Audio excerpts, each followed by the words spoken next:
আমার আজকের recipe mayonnaise আর বাড়িতে কিভাবে ঝটপট ভেজ মেয়োনিজ বানানো যায় 2 মিনিটে সেটাই আমি আপনাদের সঙ্গে শেয়ার করব। আর মেয়োনিজটা দেখে নিশ্চয়ই বুঝতে পারছেন কতটা সুন্দর হয়েছে খেতে। কিন্তু এটা আপনারা বাচ্চাদের স্কুলের টিফিনে যে কোনো পাউরুটির সঙ্গে বা কোনো কিছুর সঙ্গে লাগিয়ে বাচ্চাদের দিতে পারেন। বাচ্চা থেকে বড় সবাই খেতে পারে এই মেয়োনিজটা। খেতে দুর্দান্ত টেস্টের হয়। চলুন তাহলে দেরি না করে দেখে নেওয়া যাক আমার আজকের ভিডিওটি। ভেজ মেয়োনিজ বানানোর জন্য আমি নিয়ে নিয়েছি 3 টুকরো সেদ্ধ আলু, আর আমি নিয়ে নেব ঠান্ডা 1 কাপ দুধ। আর এই দুধটা কিন্তু গরম করার পরে ঠান্ডা করে ফ্রিজে রাখা ছিল, পুরো ঠান্ডা দুধ। আর নিয়ে নিয়েছি 1 চামচ মতো চিনি, আর 3 কোয়া রসুন, আর নিয়ে নেব লবণ, পরিমাপ মতো লবণ। আমি দেখাবো কতটুকু কি নেবো।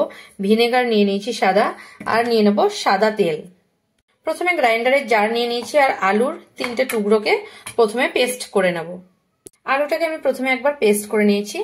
এর মধ্যে দিয়ে দিচ্ছি 1 কাপ মতো দুধ, ঠান্ডা দুধ, আর দিয়ে দিচ্ছি ঠিক হাফ চামচের মতো লবণ, আর দিয়ে দিচ্ছি চিনি 1 চামচ মতো। যদি আপনারা চিনি খেতে পছন্দ না করেন তাহলে অ্যাভয়েড করতে পারেন। আর দিয়ে দিচ্ছি এখানে রসুন 3 কোয়া, আর নিয়ে নেব হাফ কাপ মতো সাদা তেল, আর দিয়ে দেব 1 চামচ মতো সাদা ভিনেগার। এটাতে কি হবে, একটা ব্যালেন্স করবে টেস্টটাকে। এবারে সব দিয়ে ভালোভাবে একটা পেস্ট তৈরি করে নেব। এখন আমি পিষে নিয়েছি, আর দেখুন আমার কিন্তু মেয়োনিজ পুরো রেডি। মাত্র 2 মিনিটে আমার মেয়োনিজ রেডি হয়ে গেছে। কতটা সুন্দর হয়েছে। আর এটা কিন্তু ফ্রিজে আপনারা 10 থেকে 15 দিন রেখে আপনারা যে কিছুর সঙ্গে খেতে পারেন। ব্রেডের সঙ্গেও বাচ্চাদের যখন স্কুলে ব্রেড দেবেন বা কিছু, তখনও খেতে পারেন। কতটা সুন্দর হয়েছে মেয়োনিজটা দেখুন।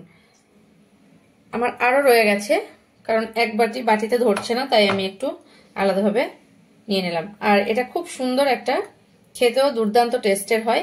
দেখলেন তো কত সহজে মেয়োনিজটা আমার তৈরি হয়ে গেল। আমার ভিডিও যদি আপনাদের ভালো লেগে থাকে তাহলে আমার চ্যানেলকে সাবস্ক্রাইব করার অনুরোধ রইল।